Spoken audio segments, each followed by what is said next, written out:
We're waiting for you. Come and join us now. We need you with us. Come and join us now. Band, Genesis. Album, From Genesis to Revelation. Label, Decca 1969. Tracks on the album. Side A, track first, Where the Sour Turns to Sweet. Side A, track second, In the Beginning. Side A, track third, Fireside Song.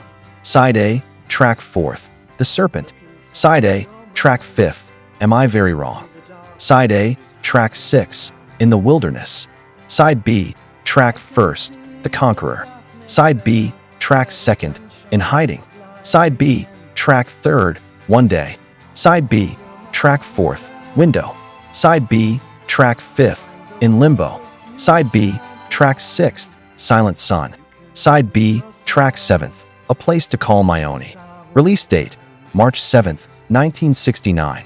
Recorded at Regent Sound Studios, Soho, London in 1968 by Brian Roberts and Tom Alamy. Producer, Jonathan King. Band lineup, Peter Gabriel, lead vocals, flute, tambourine. Anthony Phillips, electric and acoustic guitars, vocals. Anthony Banks, keyboards, acoustic guitar, vocals. Michael Rutherford, acoustic guitars, bass guitar, vocals. John Silver, drums, percussion, except on Silent Sun. Chris Stewart, drums on Silent Sun, not credited on the original release. David Thomas, backing vocals, not credited on the original release. Arthur Greenslade, string arrangements. Lou Warburton, brass arrangements at the making of the album, From Genesis to Revelation. The Battle of France is over. The Battle of Brit-Ain is about to begin. With these words, on June 18, 1940, Prime Minister Winston Churchill confirmed that Britain's policy of stubborn resistance and of blood, toil, tears, and sweat was to continue. Following the defeat of France, Hitler's Nazi Germany was convinced Great Britain was on the verge of seeking a peace agreement. But Churchill's indignant refusal, relying on British patriotism, meant Germany was forced to plan an invasion by sea. Operation Sea Lion, Unternehmen Seelow, as it was called, envisaged launching several attacks from the French coast, but Great Britain was anything but unprepared. The RAF brilliantly succeeded in maintaining control over the English Channel, forcing Hitler to abandon his invasion plans indefinitely. Around this time, 22-year-old Edwin Phillips, one of many young men called up to serve king and country, was part of a small group of soldiers undertaking reconnaissance in Dunkirk. Many of his comrades were killed, and he was hit in the leg by a bullet.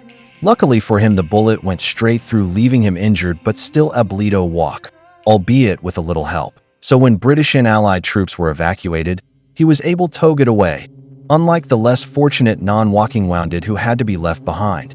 Just a few months earlier, while waiting to be called up, Phillips, like so many soldiers at that time, had married. Knowing that once they reached the front there was a strong chance of never making it back home, it became common practice for soldiers to marry their sweethearts. Marriage became a desperate attempt to cling on to life, enjoying every last remnant of freedom, trying to imagine a happy future on their return after the war was won. But when World War II finally ended and Edwin Phillips came home, too many things had changed, and not even baby and, born while her father was at the front, was enough to hold the young family together. Shortly afterwards, Edwin met another woman, much younger than himself, whom he married in March 1951. On December 23rd that same year, she gave birth to a son, Anthony Edwin Phillips, in a hospital in Putney, South London. Anthony Phillips' story isn't very different to that of the friends he would meet during his adolescence who together would change their lives and make a part of rock history. After all, those born at the dawn of the 50s were all post-war children, a generation brought up with the greatest of fears dictated not only by the conflict itself, but also by considerations which up until then had never been put into focus, such as the level of collective folly-sick ideologies like Nazism could reach, or the worrying advances in technology, which could also be applied to weapons of mass destruction. And yet, in post-war England, the desire to start again prevailed, a barely suppressed yearning to get back to living after Somic fear, death, and destruction, and to rebuild the foundations of a decent life. Putting the war behind him, Edwin Phillips became the archetypal middle-class Englishman absorbed in his work, to which he dedicated all of his time in order to ensure the well-being of his family. Anthony Phillips, my father, worked in the city. He was a very successful banker, and later on in life he moved on from having the one job to what we call diversifying. He became chairman of a number of big companies like Higgs and Hill, construction company, and Friends Provident, an insurance company. He did really well. He was a very successful man. His wife, Pauline, on the other hand, took care of the home. Phillips, nowadays all the roles have changed, everyone shares things. In those days it was quite unusual for a woman to work. The man went to work and the mother looked after the kids. Men did nothing in the house at all. None of my father's friends had wives who worked. It was fairly common practice, among better-off families, to send their children to public schools, where they believed they would benefit from a superior education and be better prepared for later life. In a generation still getting over the traumas of war, there was little time for fuss and affection, and children got used to looking after themselves from a very early age. Phillips, when I was 8 years old, I got sent to boarding school. These schools often started originally because you had a lot of people in the forces. During the British Empire, you had people in India and all over the world, and they wanted to have somewhere for their children to stay and be educated. It wasn't because parents didn't want their children at home. They thought this was where you got the best education and that it made you tough, made you a man. So you were sent away to this place, and you didn't see your parents for 3 or 4 weeks, which was pretty frightening actually. The situation was made even more unpleasant due to the pupil-teacher relationship. Phillips, 1960 wasn't that long after the war, which ended in 1945. Some teachers had been in the war, and some of them had bits missing. Some of them would get you by the hair if you didn't understand something right away. I was very unhappy to start with. You didn't see your parents very much, so it drove a wedge between you and them. It was a real shock for an 8-year-old boy who had never been away from home. But after 2 or 3 years it was okay. You couldn't really tell your parents you weren't happy, because you didn't want them to go and talk to the school. You had to be a man, you had to be tough. Crawford Rutherford was also a military man. A captain in the Royal Navy, he was constantly moving up and down the country taking his family, including the young Michael John Cloete Crawford Rutherford, with him. Born on October 2, 1950, at the age of 7.5, Mike was sent to the Lees Preparatory School in Hoylake on the Wirral Peninsula, Cheshire. Here, due to the distance, he would rarely see his parents. Anthony George Banks, born on March 27, 1950, was sent to the Borzell Tutorial College in Hurst Green, East Sussex, before moving to Hastings. Tony Banks. In this country we have public schools as opposed to private schools that require an entrance exam to get in. My father, John, taught a number of subjects to 13-year-old boys, the ones who had failed to get in the first time round, so that they could get into the school of their choice, such as Eton. Basically he was teaching rich kids how to get into those schools. But he had already retired from doing that by the time we moved to Hastings. He just wanted to move to a smaller house, and he was a chicken farmer for a while after that. Peter Brian Gabriel, born February 13, 1950, had a slightly different childhood. His father, Ralph, whose family had run a profitable timber business, excelled in the field of science, graduating in electronic engineering. He even played a part in some important inventions, including the first fiber-optic cable television system. He had moved into the countryside, where he first sent Peter to an independent school in Woking, Cable House, and then to the St. Andrew's School for Boys, from where he could cycle home every weekend. Anthony, Mike, Tony, Peter. For boys whose paths were set to cross, between September 1963 and April 1965, at Charterhouse, the austere public school, just a few miles from the centre of Godalming, Surrey. A place where teachers were very authoritarian and where life in a boarding school forced them to deal with a reality not only marked by a lack of family affection, but also one of bullying from some teachers and older boys. Fellow Charterhouse student, Christopher Stewart, born in Crawley, March 27, 1951, who soon began to work with the four friends says, "I detested public school. I hated the people, I hated the routine, I hated the very idea of college. I went back there a couple of years ago and, to be honest, I thought it was an amazing place, but the setup just wasn't right for me. It didn't do me any harm, if anything it made me a better person." Booty hated it. It was just like you read and see in the film If, 1968, it was like something out of the 1800s. Two things kept the boys afloat, sport and music. Sport gave them the chance to vent their growing angst through competition, whilst music let their minds wander and open up to art. And so this is the educational and socio-cultural context that gave birth to the legend we call Genesis. It was in the classrooms of Charterhouse that the idea of a band began to form in the minds of the four young friends. The most precocious, musically speaking, was the youngest, guitar player Anthony Phillips, and to his friends. The curiously named Rivers Job, Anthony's friend since St. Edmund's Preparatory School in Hindhead, played bass, whilst singer Richard McPhail and drummer Rob Tyrrell both came from Charterhouse. Together with Mike Rutherford on rhythm guitar, the five formed a band called Anon, short for Anonymous. Despite being just 13 years old, and was already writing simple songs which Anon alternated with covers of classic rock songs, particularly by the Rolling Stones. As with any young band, Anon went through numerous lineup changes. When Rutherford's housemaster banned him from playing guitar, he was replaced by Mick Coleman. Anthony was also in another band outside Charterhouse, Spoken Word, which in 1966 recorded a cover of Evening by Jimmy Witherspoon on acetate with the following lineup: David Thomas, vocals, Ronnie Gunn, piano, Jeremy Enser, bass guitar, David Chadwick, guitar, and Peter Gabriel, drums. In the meantime, Gabriel had also become great friends with Tony Banks in another wing of Charterhouse. The two used to fight over the only piano available in the school until they eventually came to a compromise, Tony on keyboards and Peter on vocals. These young musicians all came together in the summer of '66 when Anon's lead singer, Richard McPhail, organized an end-of-year concert at Charterhouse. The program for the Beat Club concert included 3 bands, the most important of which was, of course, Anon, which featured the following lineup: Phillips, McPhail, Job, Tyrrell, and Coleman.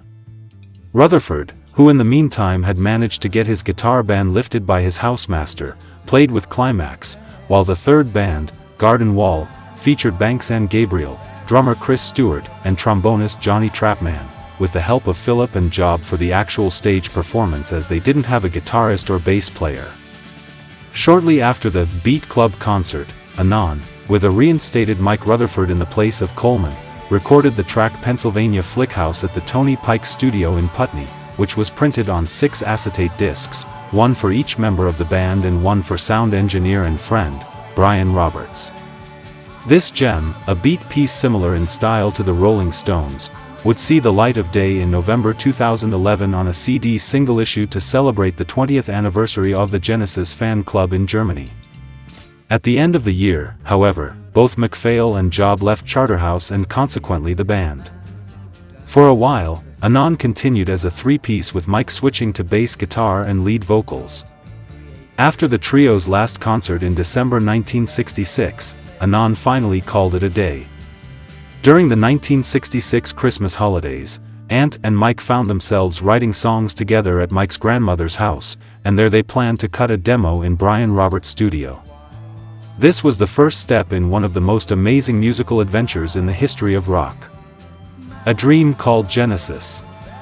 It was April 1967 when Brian Roberts opened up his studio doors to Anthony and Mike, ready to record 3 brand new songs: Try a Little Sadness, Listen on 5, and That's Me, along with 2 other songs from Anon's old repertoire, Don't Want You Back and Patricia. They decided to add some piano to the recordings and asked Tony Banks of Garden Wall for help. Tony brought Peter Gabriel along with him and, in exchange for playing piano, asked to record a demo of the song She's Beautiful, which he had written with Gabriel. As Peter had a far better voice than Ant, who, in the meantime, had taken over from Mike on lead vocals, the young Peter Gabriel ended up singing on all the songs and playing drums on the instrumental track. A school friend called Jonathan Alexander handed the demo tape over to record producer and Charterhouse alumnus, Jonathan King. Alexander, it fell to me to give it to Jonathan King when he visited the school whilst the others stayed out of the way. I wasn't convinced Hugh would listen to it, especially when I told him that it was basically a band with no name yet. Although only 20 years old and still a student at a university, King had achieved considerable success in the music business and was a minor celebrity at Charterhouse.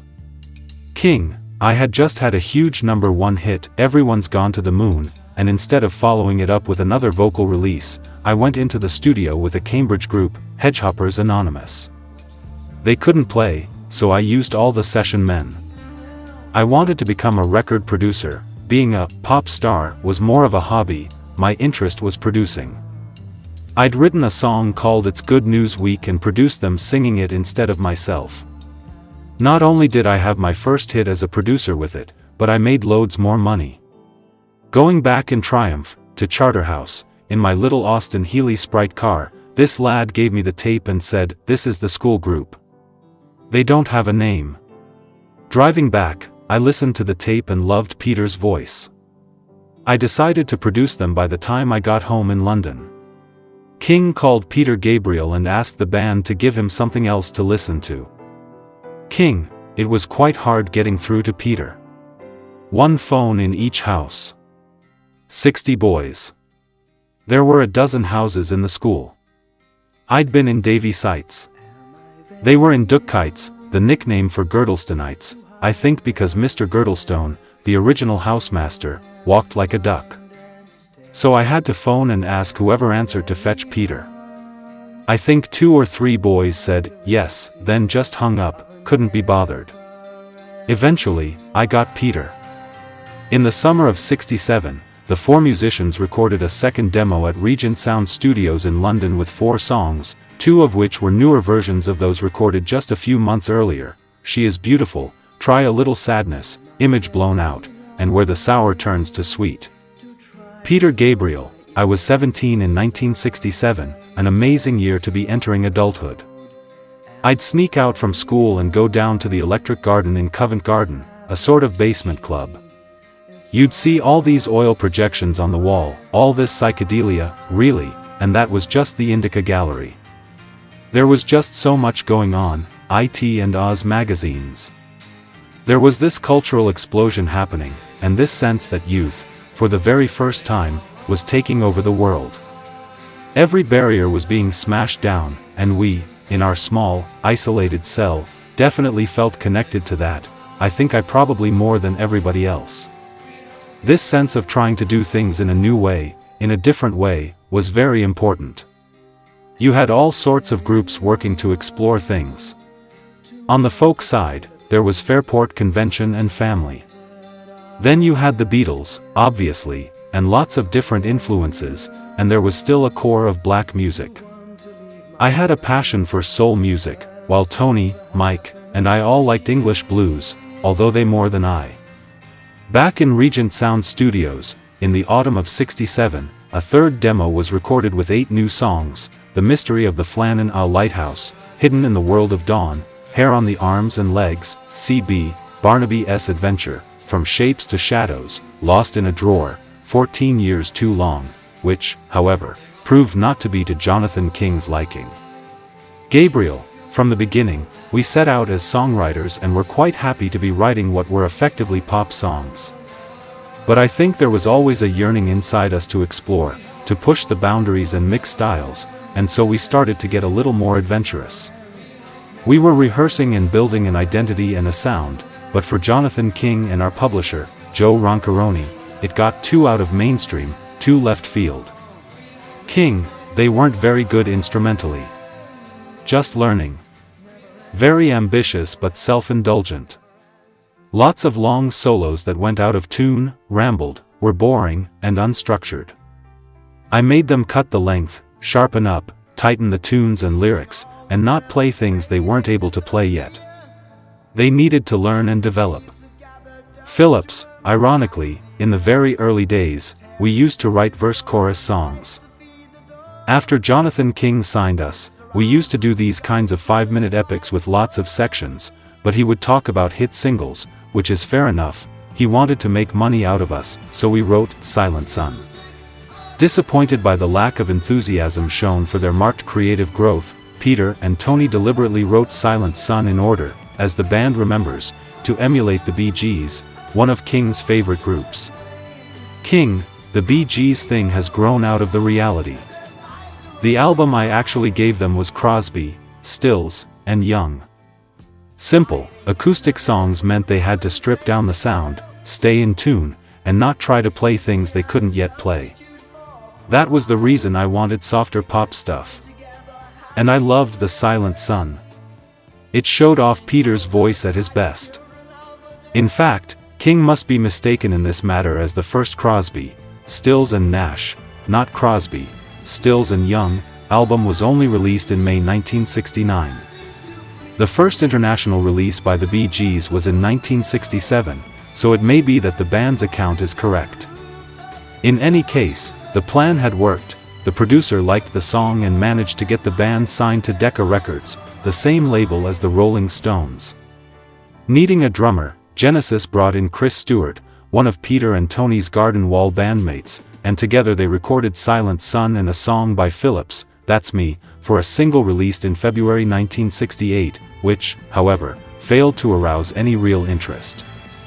The same went for their second 45, released in May with 2 more songs written by Gabriel and Banks, A Winter's Tale and One-Eyed Hound. In the midst of all of this, in March to be precise, Genesis found time to record another demo at Central Sound in London, which featured the tracks, Hey, I'm Here, Ooh 30 Park Time, and There Was a Movement. In the meantime, King had decided the band needed to be put to the test with a full album. So, in the summer of '68, after recording 3 more tracks in Robert's studio in Chiswick, Everywhere Is Here, You've Got to Be Perfect, and Humanity, Genesis went into Regent Sound Studios and recorded a total of 12 songs, most of which were to end up in revised versions on the debut album. One Day, In the Beginning, Image Blown Out, The Magic of Time, In the Wilderness, Am I Very Wrong? In Limbo, Wandering, Fireside Song, A Place to Call My Own, Visions of Angels, Where the Sour Turns to Sweet. For this recording, alongside Gabriel, Banks, Phillips, and Rutherford, the band lineup included new drummer Jonathan John Silver, born in Oxford, February 22, 1949, who took over from Stewart, who had been fired by Jonathan King. Chris Stewart, now a successful author. King didn't like me, and I didn't like him. King threw me out, which was actually the right thing to do, mainly because I wasn't a great drummer, but also because he wanted us to go professional and Westerted working like a real band. I was still at school though, and there was no way my parents were going to let me leave. Making a record was the most exciting thing that could have happened to me. I was 15 or 16, and I went from school to a recording studio in London in the 1960s. In the end, I was, of course, really upset. You start dreaming of becoming a rock star, and then, all of a sudden, it's gone. That said, I wasn't upset for long because they gave me £300, which at that time was a massive amount of money. When Genesis entered the recording studio in the summer of '68, they had several weeks behind them spent composing new songs in their homes, left empty by their parents away on holiday. Phillips, some of the songs, Where the Sour Turns to Sweet, She Is Beautiful, The Serpent, One Day, were written earlier. We started at John Silver's house in Oxford, then went to David Thomas's house, a friend and supporter of the band, and then my parents' house. There wouldn't have been that much time because we broke up from school at the end of June, so we probably had just a couple of weeks, maybe 10 days, at each of those places. We did some demos at Brian Roberts' house. That was tragic because then he moved and left all those tapes in the attic, and somebody threw them away, which is a pity because somewhere he had a whole lot of Genesis demos. I wonder what they sounded like. It would have been fascinating to have heard those demos. Banks. The original intention was that other people would do the songs we wrote, but when no one else wanted to do them, We modified them a bit so they fit this kind of broad concept we had, and we recorded them just after we left school.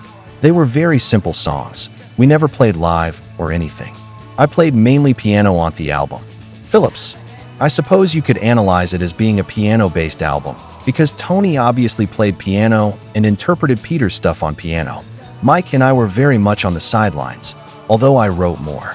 Rutherford, my parents, bless them, were supportive. I'm sure they were hoping it wouldn't last.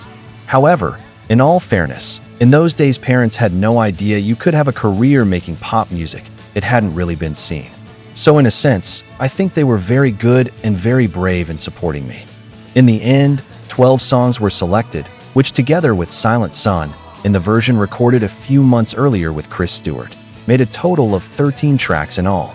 In other words, quite a few songs were left out, including the first version of Going Out to Get You, a song which would be resurrected, along with a number of others, years later to be included in the Genesis Archive 1967-75 box set, released June 22, 1998.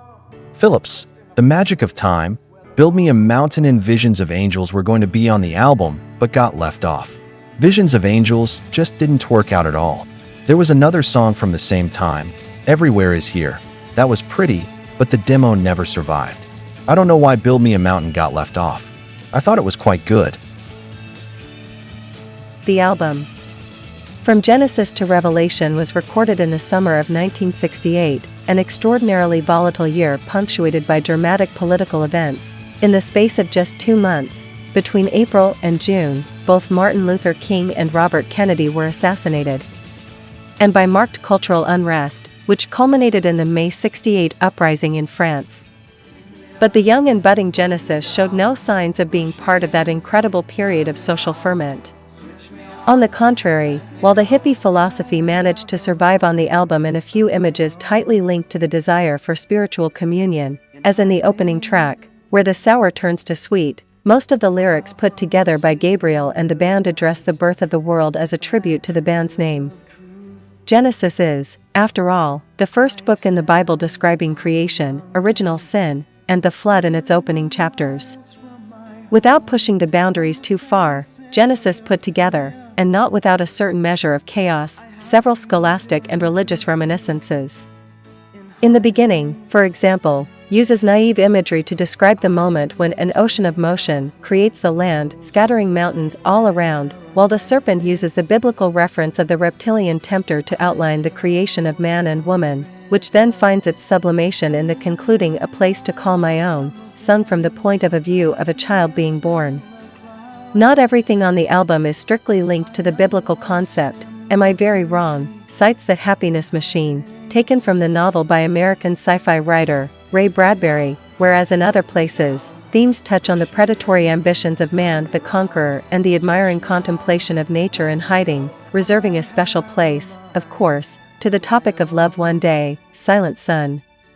Musically speaking, however, Genesis found themselves blown out of the water by some of the biggest names in rock history who were, at that time, churning out one masterpiece after another on both sides of the Atlantic. Over in America, Simon and Garfunkel released not only the soundtrack to The Graduate but also their fourth studio album, Bookends. The Velvet Underground brought out White Light White Heat, Frank Zappa We're Only in It for the Money, Joni Mitchell Song to a Seagull, The Doors Waiting for the Sun, and the Grateful Dead Anthem of the Sun, and Europe responded with just as much creative fervor. Pink Floyd had brought in David Gilmour to replace Syd Barrett on guitar for the album A Saucerful of Secret. But Genesis were particularly interested in the bands that inspired them most.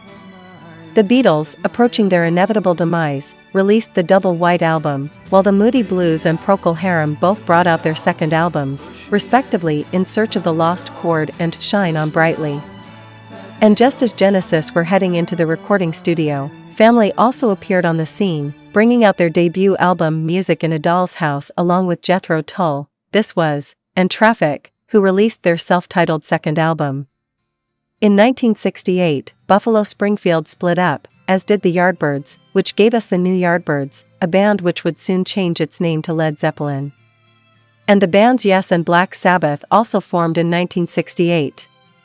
Released into the very midst of this extraordinary music scene, From Genesis to Revelation fared the best it could, which was very little.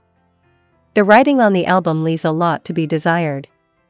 The more prolific songwriting pair, Banks and Gabriel, wrote more than half of the songs, the rest coming from Anthony Phillips, with a small contribution from Mike Rutherford. There were a few minor and occasional reciprocal incursions between the two composing pairs, but for the most part, they worked separately.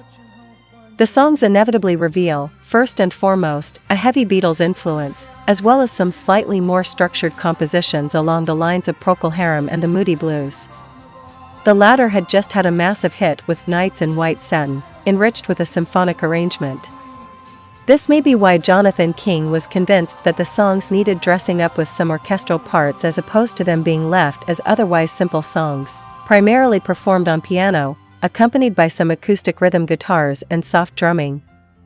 The budget, however, was not one with which miracles could be worked. In fact, the limited number of audio tracks available made it necessary to make an initial mix of the band's tracks, the sound of which is therefore not only compressed but also reduced to mono, to leave enough space for the strings and brass arrangements.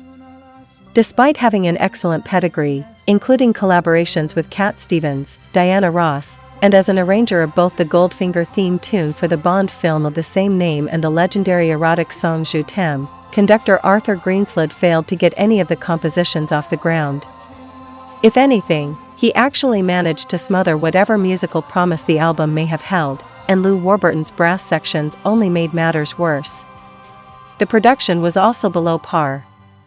The crystal quality of Gabriel's voice clearly stands out, as do the albeit restrained contributions on piano from Banks, but Phillips and Rutherford, on the other hand, despite some tasteful acoustic guitar playing, remain decidedly in the shade, with only the occasional foray on lead guitar by Ant and some evanescent bass work from Mike.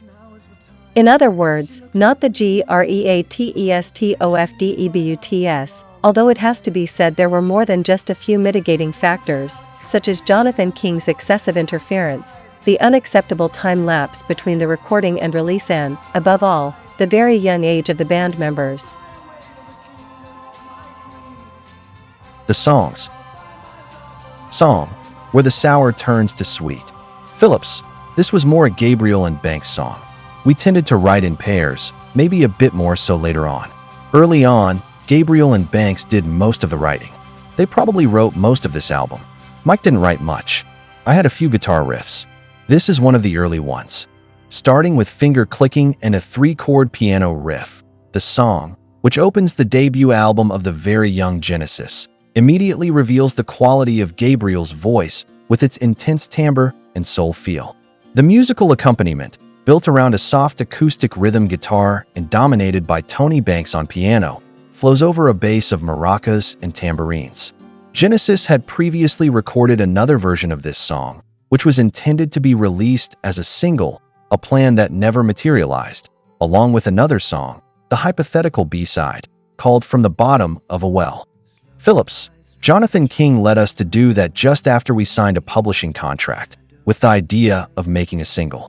At Advision Studios, probably August 1967, I remember I wore my caftan from Tangier, and Jonathan King said, "Oh, you're such a flower child." No one's ever come across that recording. I don't know whether Advision exists anymore, but they might have tapes there. It's worth trying to find out. If the studio doesn't exist, you'll have to find out where the tapes went. Jonathan King might have them. At the end of the song, electronic sounds link the first track to the following one. The linking pieces of music, which act as bridges between the songs, feature on almost the whole album, maybe to reinforce the idea of it being a concept. Phillips. The links were mainly hymns that we all loved. Funnily enough, Charterhouse asked me to write a piece of music for the school's 4th centenary. They asked Peter and Tony to write something too, but they probably weren't interested. Song, in the beginning. The introduction to the second track is well and truly in the territory of psychedelia. Phillips. That's very 60s, that sound. It's like something from Doctor Who. I've no idea what made that noise at the beginning, but this song was based on a guitar riff of mine. An insistent bass riff overlying the dialogue between rhythm guitar, piano, and percussion is the foundation supporting Gabriel's voice, whereas at the end of each verse, a psychedelic electric guitar riff by Phillips stands out. Philips. I used just fuzz. There weren't any phase pedals back then. It was tape phasing. Phasing is a technique whereby two instruments record the same part, but slightly out of sync, creating a pleasant effect, where you put your hands on the tape to slow it down and cause that strange sound. Nowadays, you can go to the shop and buy any kind of pedal for any effect. It was a very ambitious song where we were tracing history. It was really over the top, actually. Song, Fireside Song. Here, the linking piece is a somber piano solo by Tony Phillips. This is a choral hymn that we used to sing in church by someone called Herbert Howells. We loved his music. The song, on the other hand, based on acoustic rhythm guitar and strings, stands out for Gabriel's soft vocal performance, supported in the chorus by Aunt Phillips. We sound very upper class here. People always joked about this one. But it's a very nice song. It was mainly Tony's song, and we added a bit. The one thing you really notice is how badly the guitar is recorded because it's all plectrum. Whereas on the next album, Trespass, I had my own sound, and I insisted on how I recorded. I even had a big argument with Robin Cable, the engineer, because he said it didn't sound like a 12-string. Everyone used to use a 12-string like a percussion instrument, like a washboard. And what you hear is KSHH, KSHH, KSHH, as opposed to the notes. If you record the microphone on the soundboard, you just pick up the plectrum. If you take the mic further away, it gets the whole sound. And they, the sound engineers, were always putting it too close, and I'd always be pushing it away when they weren't looking. Song, The Serpent. After a psychedelic link with percussion and acid guitars playing a riff that would be used again years later in Twilight Alehouse, The Serpent turns out to be a remake of the first song ever written by Banks and Gabriel, She Is Beautiful, with a joint electric guitar and bass riff and Banks' organ enveloping Gabriel's voice with a rhythm and blues feel. Phillips. This is the song Jonathan King signed us for. Also, because, to be honest, the others were all rubbish. I'm not sure about the backing harmonies there. This is very much a Gabriel and Banks song. Am I very wrong? After another piano intro, another hymn, explains Phillips, but I'm not sure who this one is by. We weren't particularly religious. We just liked the hymns and tunes. The song is divided into two sections. In the first part, the voice is intense, and Gabriel lays the vocals softly over the acoustic guitars and strings. Whereas in the chorus, the lead vocals seem to disappear, leaving room for his companions' voices, Aunt's in particular. Phillips. I don't know if Peter is singing in the chorus or not. Our friend, David Thomas, was also singing here. He did a lot of the backing harmonies. He sang a lot. He probably should have been paid some money, actually, but nobody was paid anything at the time. We stayed at his flat. That's where everybody lived during that summer. There was one night, I don't remember why, when 17 people stayed in that two-bedroomed flat and John Silver slept in the bath. I think it was when the album was finished. This song is quite Beatles-ish. It works quite well. It's quite an odd song, really, because the chorus is completely different. The song is in a very minor key, kind of desolate, quite sultry, while the chorus is very jolly. Songs. In the Wilderness, this track is a ballad mainly for piano and voice, with a little bass, which gains body during the chorus preceded by catchy strings with enjoyable rhythm guitar and drums. Phillips. This is mainly mine. Peter obviously did the vocals. A lot of friends used to like it. They used to call it Raindrops and ask us why it wasn't a single. It's quite commercial and catchy, isn't it? This could have been a single. The band has never been happy with the orchestral overdubs imposed by King. Phillips. Back then, to add the strings meant reducing everything else to mono, so the whole album sounded very weak. We had no control. Song, The Conqueror. Flipping the album over to side 2, conceptual continuity is provided by the electric guitar picking up from the track that ended side 1, In the Wilderness. The Conqueror, with its triumphant tones, emphasized by Gabriel's rich voice and the harmonies of the others, is based on a riff made up of 5 low notes on the piano, with the beat provided by the acoustic guitars, drums, and tambourines. Phillips. We used a lot of tambourine in those days.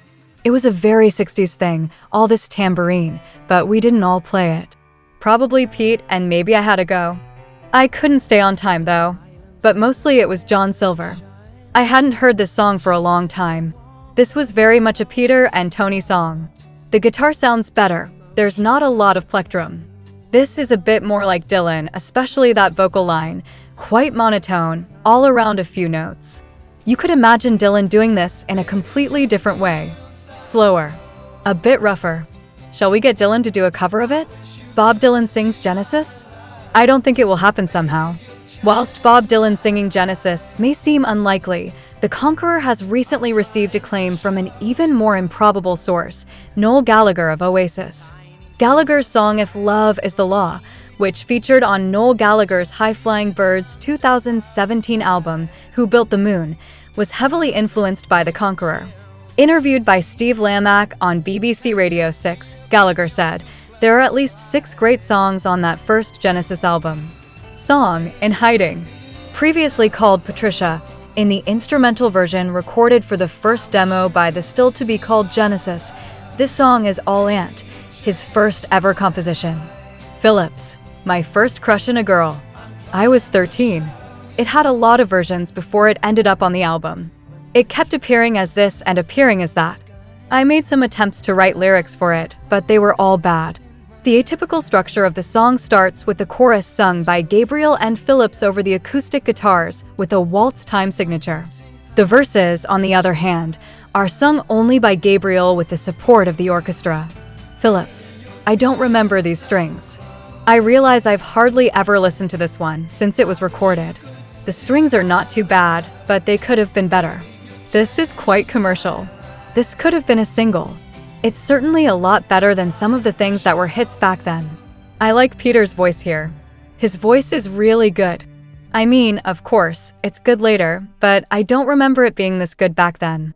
In Hiding is one of the 2 songs which, shortly after the album was recorded in November 1968, and Mike, Peter, and Tony mimed to in the BBC studios for Brian Roberts, who, as part of a training course, was required to film a short piece to illustrate what he had learned. Phillips, he was working as a trainee cameraman up at Evesham. We went up there and did a couple of songs to help him. It was also an experience for us. Unfortunately, the tape was probably recycled. To date, it has never been found. Song, One Day. Distant acoustic guitars supported by strings give way to the piano, which leads the instrumental part of the song. In the chorus, Gabriel's voice is boosted by solemn harmonies, the drums, and even the brass section conducted by Lou Warburton. Phillips, I don't remember that introduction at all. I don't think I ever listened to it once they put the strings on it. I didn't want to listen to it ever again. I've heard bits of tracks, obviously. This is a really good song. I'm not sure about the chorus so much, but the verse is very pretty. It was always very flowery and pretty. The arrangements are fine, but we couldn't have big strings. It was just one single line, which is a bit restricted. Song, Window. After another piano intro, sounds very Chinese. Phillips, Window features a massive brass section with an acoustic rhythm guitar and solid vocal performance. Other vocals appear in the chorus as well as strings, with the rhythmic support of the drums in the final fade-out. This song was composed on the roof of David Thomas's house. Phillips, Mike and I wrote this pretty much together. I'm sure Peter wrote the lyrics. I don't remember that horn. I've not listened to it since. That's really the truth. I always have what I call a 2-year rule. When I finish an album, I don't listen to it for 2 years, then it all sounds okay. In this case, it's been 40 years though. The rearrangements aren't bad. Now I can see why Jonathan King thought it needed these extra parts. But the problem was the recording at the time, which meant, to free up the tracks needed for the orchestra, everything had to go to mono. The 12-string is very bad again. It's very clicky. Pete's voice sounds good. Song, In Limbo. Starting with another piano intro. I think that's me playing with Tony, says Phillips. This is a lively song with a brass section again, as well as the acoustic guitar. In the chorus, you can hear the others harmonizing, especially Aunt Phillips. I always liked this song. It was written by Tony and Peter. The horns don't work on this though. It is very punchy. When we were doing this track, it was powerful. But the backing track sounds really small, and the brass is sort of stuck out in the middle of nowhere. There's a terrible trumpet note there, all out of tune. The sustained trumpet note can be heard at 2 feet 42 inches. It should have been re-recorded. Something's different on this one. I remember when we mixed together the brass and strings, we pushed all the backing track over to one side, and the horn parts were left in the middle by themselves. That's what seems to be happening on this song. It's more extreme. Anyway, this could have been better. Song, Silent Sun. The piano plays a riff on which the vocals and Chris Stewart's drums, not credited on the original release, come in immediately. In the second verse, Gabriel's voice deliberately emulates that of Robin Gibb, with the addition of other vocal timbres in the choruses while the strings go crazy. Phillips. This is Jonathan King trying to make us commercial. I've never liked this song. I find it irritating. He wanted us to have a hit. I understand that, but I didn't like it. Song, A Place to Call My Own. A song written by Phillips on the piano, but played by Banks and sung by Gabriel, with a lovely and heartbreaking melody, which gets cut after just over a minute to leave space for an orchestral conclusion driven by the brass section, the harmonies of the whole group, and a bass loop. Phillips. This was a 5-minute epic that got cut down to just this bit. I had nothing to do with the orchestral part.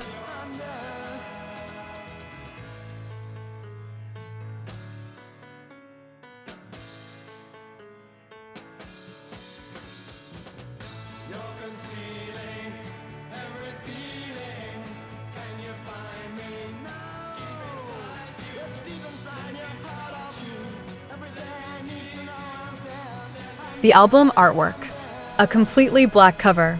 In the top left corner, yellow, lowercase Gothic lettering spells out, From Genesis to Revelation.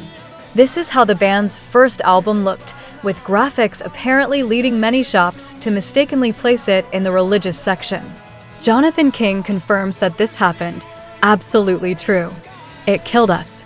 King's choice of cover art was in part due to the ongoing confusion over the legitimacy of the band's name after it was discovered that another band called Genesis already existed in America, whose first album, published in 1968, was Irony, Callie called I and the B Gin and G. Inside the cover, the first words seek to explain the arcane. The group started as Genesis, biblical centuries ago. But fate intervened, other groups became Genesis, and who are we to fight? So we changed our name in America to Revelation. Moments later up came another revelation. Now we are the group without a name, but we have a record and we want to give it to you, name or not. And then goes on to say, those years between 15 and 20. No longer boy or girl, not yet man or woman. Confused by the bright light of age, remembering the hazy mellowness of youth. Years when one tries to go back, forwards, upwards, downwards, never to remain static, at peace in growing up. The original inner sleeve was decorated with a series of drawings inspired by the Bible, serpents, rain, landscapes, mythological figures. Epilogue. The album was recorded in August 1968, but only made it into record stores 7 months later in March 1969. An incomprehensible time lapse for an up-and-coming band and for that time in general. Phillips. That was down to Jonathan King. He thought about it and thought about it some more and in the end decided that it needed more. Then sometime around October or November, he decided it needed strings, and they got added some time around Christmas or just after. I think we heard it in February and I got a terrible shock. It sounded so different, so strange. So I think he just slept on it, sat on it, thought about it. Probably played it to a few different people who maybe said it needed something extra. So he then had to get somebody to write the orchestral parts, and that would have taken a couple of weeks. So the record wasn't actually finished until the end of August, early September. So he probably spent a couple of months thinking about it, adding the strings, and then released it in March. It sold 600 copies, and we virtually knew everyone who bought it.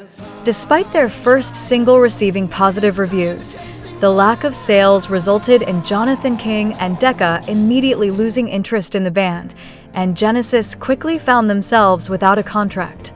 Banks. I went to university for a year, then I sort of took a year off and then another. I think my parents always hoped I'd go back. I felt this was an opportunity, musical, that would only come once.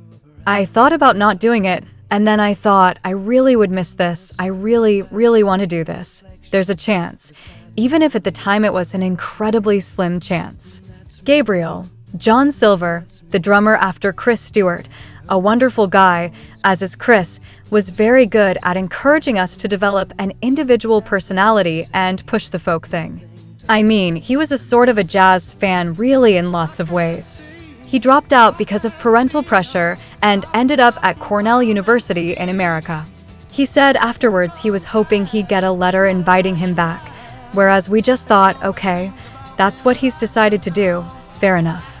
Phillips. On listening to the album, I'm pleasantly surprised at how it sounds. The only song I thought sounded rubbish was In Limbo, although I like the actual song. But overall it stood up pretty well. I was listening to some Neil Young stuff from the 60s, with Crazy Horse from about 67, 68. I thought his stuff was pretty rough. This album compares very favorably to that. Some of the songs are really nice. The lyrics were a bit early, a bit naive, but Pete's vocals sound very good. This revised opinion from Phillips is welcomed by Jonathan King. Good for Ant. I think it's a great album and works tremendously. Still, over 40 years later, it's a delightful, innocent, charming album by very young lads starting out on their careers. From Genesis to Revelation was released in March 1969 and barely sold over 600 copies. The band members were bitterly disappointed, even more so as Jonathan King had already lost all interest and neither he nor Decca Records believed in them anymore. The following weeks were a time of reflection during which a number of things happened. First and foremost, parental interference began to set in. Now that these 18-year-old musicians had had the satisfaction of making a record, their parents were expecting them to go back to studying and prepare for a life more in keeping with their upbringing.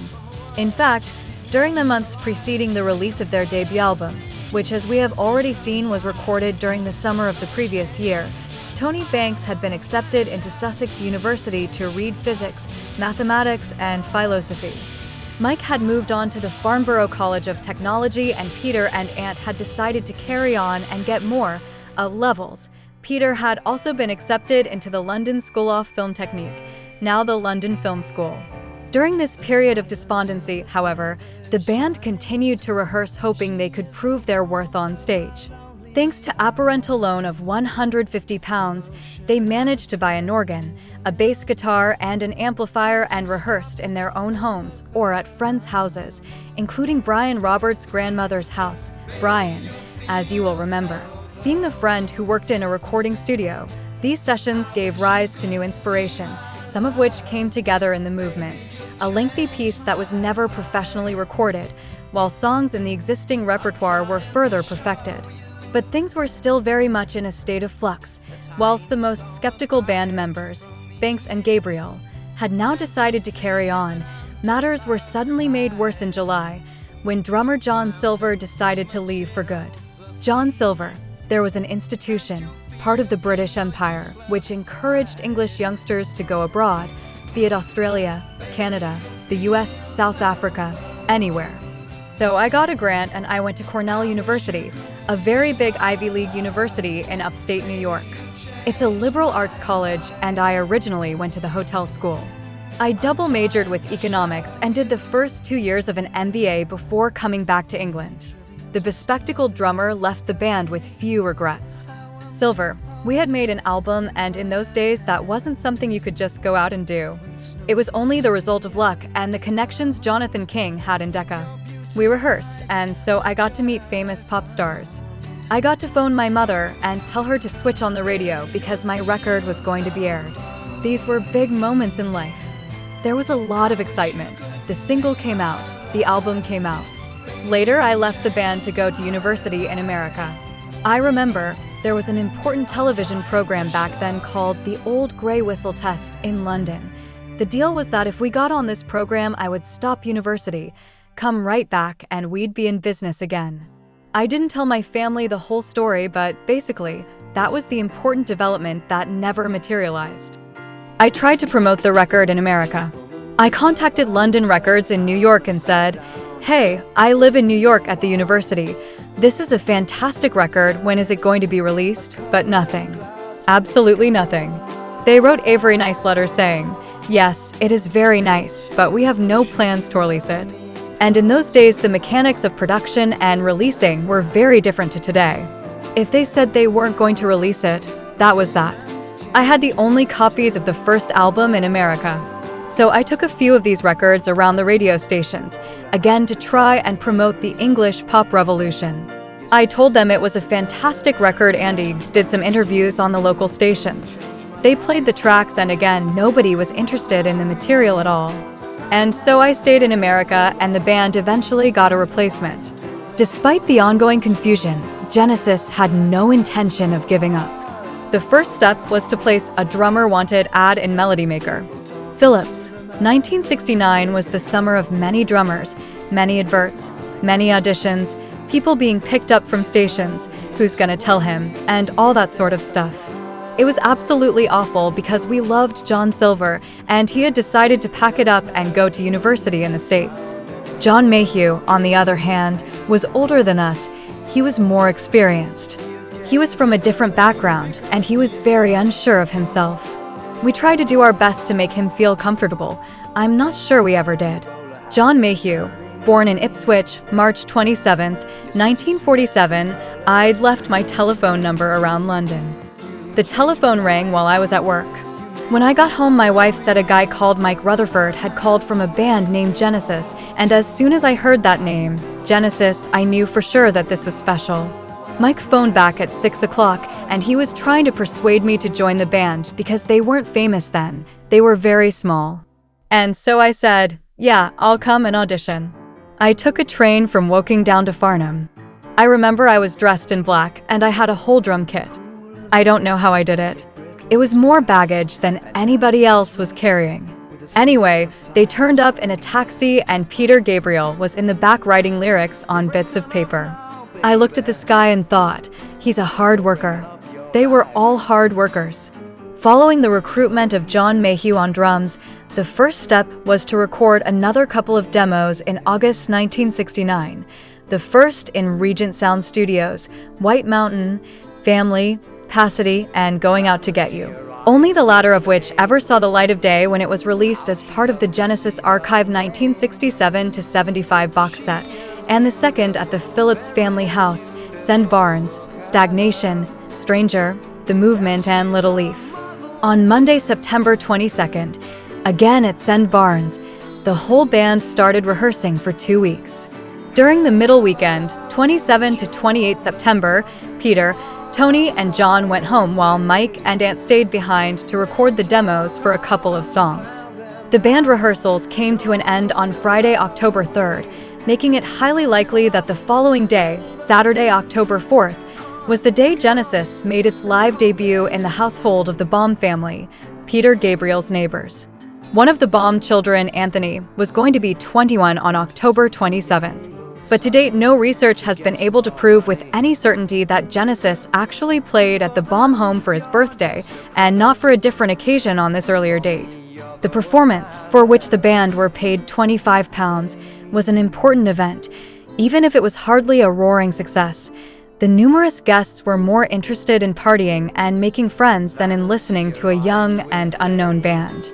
And yet, the publication of a manuscript in the first edition of Armando Gallo's book, Genesis, The Evolution of a Rock Band, sheds a little light on a period about which little is known. The document is a set list drawn up for the Baum party, written out by Peter Gabriel himself. On the left side of the page, there are 34 songs listed: Black Sheep, Going Out to Get You, Eastern Magic Boogie, The Serpent, In Limbo, Build Me a Mountain, Digby, Masochistic Man, Crossroads, Stumble, Chobham Chords, Do I Still Figure in Your Life, Sitting on the Top of the World, Nice, Visions of Angels, White Mountain, Pasadena, Family, Shepherd, Classic, Wandering, Babies, Let Us Now Make Love, Classic, Window, Grandma, Little Leaf, In Hiding, One Day, Conqueror, Stranger, Silver Song, Epic. Think Again. While on the right side there is a shortened version of the list with 26 songs divided up into 4 sets. The right-hand column, which is headed order, may well have been the concert schedule with 3 interludes. First set, In the Beginning, Serpent, Going Out to Get You, Masochistic Man, Stumble, Black Sheep, Visions of Angels. Second set, Build Me a Mountain, In Limbo, Sitting on the Top of the World, Key to Love, Chobham Chords, Digby, Nice. Third set, Little Leaf, Passity, Family, White Mountain, Window, Stranger, Babies. Fourth and last set, Movement, One Day, Grandma, Let Us Now Make Love, Conqueror. Although obviously, there is no way of knowing for sure whether or not these songs were actually played at the Baum family event, the list without doubt represents the repertoire from which early Genesis selected their songs for later concerts. Comparing the 2 lists written out on the piece of paper, as well as the title classic appearing twice, one notices the 9 songs which were left out of the list featuring 4 sets compared to the full list of songs on the left-hand side. These songs were probably dropped at the last minute, but there's a chance some of them were actually performed, especially songs like In Hiding and Shepherd. On the other hand, it is highly likely that the song Silver Song, written by Ant and Mike as attribute to their previous drummer, John Silver, was left out. The pair did, however, go on to record the song, with Phil Collins on drums and vocals, in 1973. This version was finally released in 2008 on a reissue of The Geese and the Ghost. A look at the set list reveals the presence of 6 songs from the debut album, In the Beginning, Serpent, In Limbo, Window, One Day, Conqueror, plus 3 more recorded in the same period which didn't make it to the track list, Going Out to Get You. Visions of Angels, Build Me a Mountain. Some of these songs would appear on the following album Trespass, the already mentioned Visions of Angels in a completely new version, and White Mountain, Family, and Nice, the latter 2 under the new titles of Dusk and The Knife, whereas others would only be released years later on Genesis Archive 1967-75, Shepherd, Passity, and Let Us Now Make Love. The lengthy song The Movement has already been mentioned, and some covers were destined to be excluded from the set list immediately after the event. The Stumble by Freddie King, Black Sheep by the American band SRC, Key to Love by John Mayall, and Sitting on the Top of the World written by Walter Vinson and Lonnie Chapman, released in 1930 and later made famous by Cream, which leaves half a dozen tracks still to be discussed, all of which were destined to quickly disappear not only from the set list, but from the history of Genesis as a whole. A couple of these were the work of Anthony Phillips, such as Stranger, which the guitarist went on to release years later, and which he says was only ever played at the Baum Party, and Little Leaf, a song which was actually quite important in the early stages of Genesis' career. Predominantly acoustic with Tony Banks starting out on guitar, it was often used as a bridge to the more rhythmic section of the show. Another acoustic song, destined to be discarded as early as the winter of '69 in order to make way for something a little more up-tempo, was Grandma, whereas Digby, also known as Digby of the Rambling Lake, was a song by Tony which he says was partially recycled at a later date. The rest of the songs were in all likelihood by Peter Gabriel, most definitely Masochistic Man and Babies, and very probably Chobham Chords. Having passed the acid test of their first ever live performance, albeit at a private party, Genesis were all set to put on some real stage shows shortly afterwards. Their first proper concert was on November 4th at the Brunel University London campus in Acton, in West London.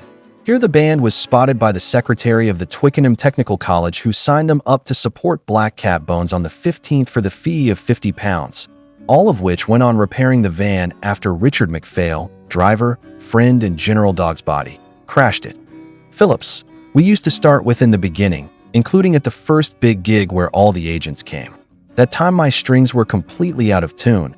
It was in that break, I was just turning in panic. During this period, Genesis often had the difficult task of opening for much better-known artists. On November 23rd, at the Kingston Hotel, Poblocto were headlining and bass player Steve Glover asked to borrow Mike's bass. Caught up in his own enthusiasm, Glover broke 2 of the strings, taking Genesis' already fragile finances almost to breaking point. The last concert of November, on the 28th, was at the Woolwich Polytechnic. Headliners, Caravan, had cancelled and were replaced by bluesman Jimmy Witherspoon. Genesis, Steve Miller's Delivery, and Gun Hill were billed as support bands, and the evening ended with a striptease. During this stage in the band's history, they were mainly playing the university circuit around the capital, but at long last, in December, they got a couple of gigs on 2 consecutive nights over 120 miles further north, near Birmingham. On the first night, Genesis were expected to entertain the workers of Nettlefolds Limited, a well-known company which manufactured metal fasteners. Needless to say, they did not go down very well. However, 1970 got off on a whole new footing, starting with 2 important dates. On January 9th, Genesis were hired by the BBC to write the soundtrack for a documentary on the painter Michael Jackson. Although the documentary was never finished during this session, which would only surface in 2008 in the Genesis 1970 to 1975 box set, the band recorded 4 short pieces from which they would draw heavily in the following months. On February 22nd, the band returned to the BBC studios for the radio program Night Ride. In front of DJ Alec Reed, the band played 6 songs live in the studio. Although, unfortunately, no trace of Dusk remains, the other 5 tracks, Shepherd, Passity, Let Us Now Make Love, Looking for Someone, and Stagnation, reappeared as bootlegs in the mid-1990s, and, later on, the first 3 of these were released on Genesis Archive 1967-75. During the first 2 months of the year, Genesis were still a support act, but for bigger bands if nothing else. In fact, they opened for Roy Harper, Atomic Rooster, T-Rex, and Rare Bird amongst others, and had their debut on the stage of the legendary Marquee Club in London on February 4th, supporting Keith Hartley. But things didn't always go to plan. For example, at the private event organized at the Hullingham Tennis Club in Fulham, Genesis were completely ignored in the Where Your Dreams Festival, where they were scheduled to play alongside big names such as The Doors, Led Zeppelin, Frank Zappa, Pink Floyd, and The Who, to name just a few. At Crystal Palace on February 11th, was cancelled. On the 20th, Genesis opened for free, but the venue was so small that Phillips had to keep moving out of the way for people to go to and from the toilets while he was playing. The turning point finally arrived after Night Ride, when Genesis played 2 concerts on the same day at the Queen Mary College, London. The first was in a small upstairs room, but the second was on the main stage, an honor Genesis managed to achieve over the half-dozen or so bands on the bill, thanks to television producer Marcus Bicknell, who was one of the band's first fans. Here, for the first time ever, the audience seemed really interested in what Genesis were doing. Singer-songwriter Nick Drake, who was at the show, was particularly keen on Let Us Now Make Love, which he defined as dangerous. After the Uxbridge concert on the 27th, where the audience clearly preferred Genesis over the headliners, Fairport Convention, Bicknell resolved to organize a tour of 7 concerts in clubs in and around London from February 25th to March 3rd, which was also advertised in Melody Maker. Alas, the venues didn't always turn out to be very suitable for live events. Often they were clubs which were so small that, at Blazes on the 26th, for example, while playing Little Leaf, Mike accidentally lifted a girl's skirt with his cello bow. The last of these concerts, the one on March 3rd, was at Ronnie Scott's, a famous jazz club in the heart of Soho. Genesis performed in the upstairs venue and were so popular that they were confirmed a slot for the next 6 consecutive Tuesdays. This was the best place to get spotted because record producers, managers, and talent scouts were often present, and it mattered very little that there was so much confusion that Gabriel was able to sing a song for which the lyrics had yet to be written called, on the spur of the moment, I've Been Traveling All Night Long. And while they were continuing with their live schedule, which by this point had become rather hectic, Genesis were still desperately trying to obtain a record deal. It was during this period that contact was made with Threshold Records, the Moody Blue Zone label, which seemed very interested. Genesis were called into the D. Lane Lea Studios in Holborn on March 8th. Here, under the supervision of Moody Blues keyboard player Mike Pinder and record producer Tony Clark, they spent the whole day and night recording. The band finished at 6 in the morning and then had to drive all the way to Sunderland, where they had a gig booked for that same day in a rather oddly decorated ballroom where Ant had to play under a plastic palm tree. Between performances at Ronnie Scott's, Genesis had the chance to play at the Atomic Sunrise Festival at the Roundhouse. This was a week-long festival, 9 to 15 March, with input from Yoko Ono. Anyone who was anyone in the London rock scene was invited. The idea was to combine musical performances with those of the Living Theater, an American experimental theater company. The festival bill included some big names such as Hawk Wind, Quintessence, Kevin Ayers, Brian Auger, and Arthur Brown, to name but a few. On Wednesday 11th, Genesis were billed as openers for David Bowie. Despite all the publicity, the performance didn't get as much attention as it should have. Gabriel, there were more performers on the stage than there were in the audience, even though David Bowie and Genesis were both playing on the same night, which was very strange because we were both beginning to get some momentum. The fact that the concerts, at least in part, were both recorded and filmed, as announced by the press at that time, was only confirmed in 1978 with the American promo disc used by Earth News. Peter Gabriel was promoting his second solo album, and, during the chat, a snippet of Twilight Alehouse from the Roundhouse was aired. 43 years later, on 11 and March 12, 2013, the film was finally screened in the Roundhouse, showing the full performance of The Knife and looking for someone in very good quality, albeit without the original sound. To put music to the footage, film director-producer Adrian Everett used the studio version of the first song and the Night Ride radio performance of the second. This film is of great historical value, as it is the only footage featuring Genesis with Phillips and Mayhew in the lineup, only a small fragment of which would later appear on the DVD some of the parts. Despite interest from Island Records in the person of producer Guy Stevens, and after coming close to signing a contract with Threshold Records, Genesis were eventually signed to Charisma Records, the up-and-coming record label founded by Tony Stratton-Smith. From here onwards, the band's rise to fame was slow but sure. One important step was meeting David Stopes, the promoter of the famous Friars Club in Aylesbury, where Genesis played for the first time on April 13, 1970, receiving unprecedented enthusiasm from the audience. This concert marked the beginning of the band's special connection with the Aylesbury audience, and they returned there several times over the following months. In the following weeks, Genesis increased their number of live appearances, still mainly in the role of support band, but increasingly to famous names such as Fairport Convention, Mott the Hoople, and Deep Purple. Occasionally, Genesis were themselves supported by artists who went on to achieve a high profile. Nick Drake, for example, opened for Genesis on at least one occasion. Banks. In 1970, there were an awful lot of clubs and places where you could just play, supporting some other group, in front of maybe 80 to 90 people, sometimes less.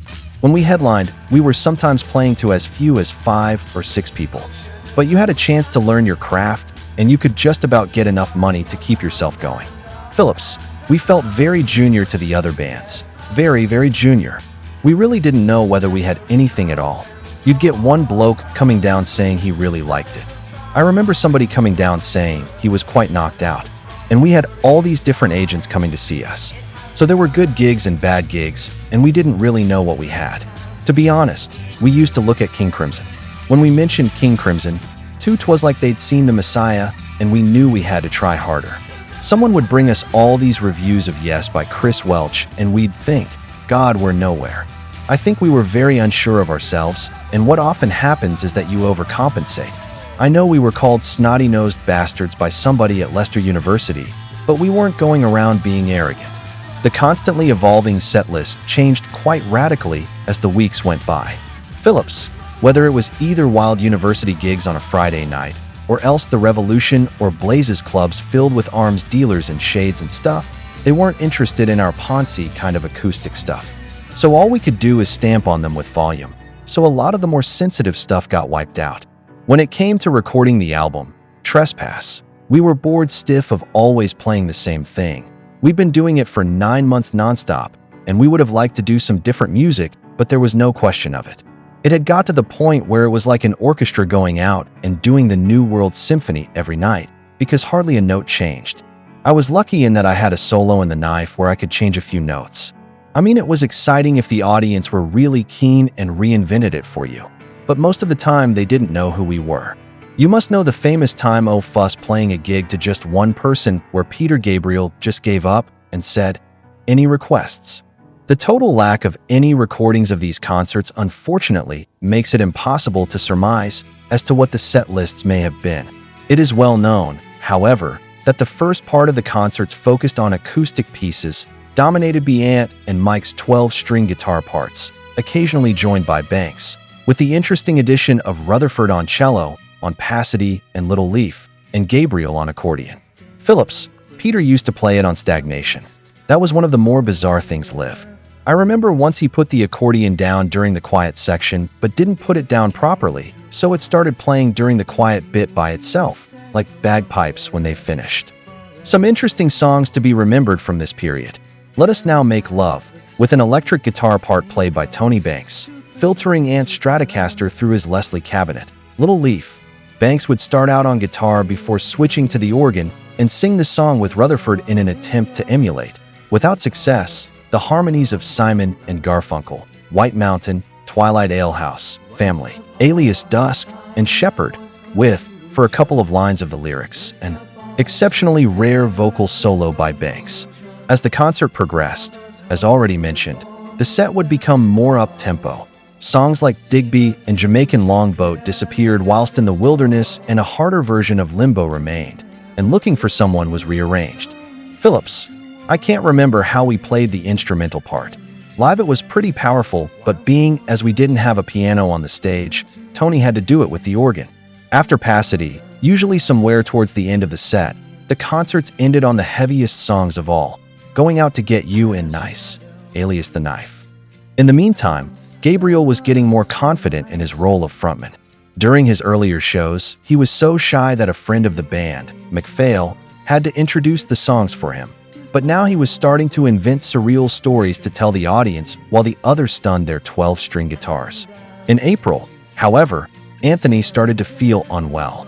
His poor health caused a slowdown in band activity, and after the concert on April 25th at Imperial College, London, they took a 3-week break so that Ant could go to Cornwall with his parents and convalesce.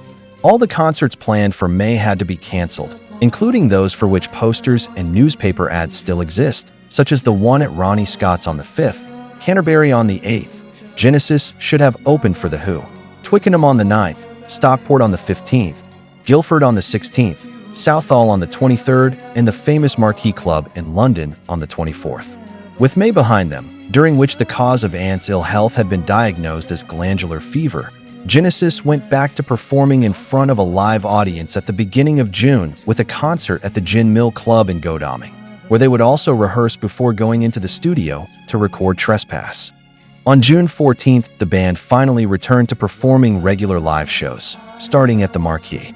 They even played 2 gigs in one day, June 27th, first at the Surrey Free Festival in Guildford in the afternoon, where the band played in Amarquee, which collapsed right in the middle of their show, then Dalston in the evening. Unfortunately, Phillips' health didn't seem to be improving, and the guitarist started to toy with the idea of leaving the band, something he first mentioned to his longtime friend, Mike Rutherford, after the concert at Kingston Polytechnic on July 9th. The decision to quit was officially announced to the whole band on July 18th at the end of the Haywards Heath concert. And so it was that Anthony Phillips left Genesis. What few other concerts had been planned were cancelled, and a new phase in the history of Genesis was about to begin.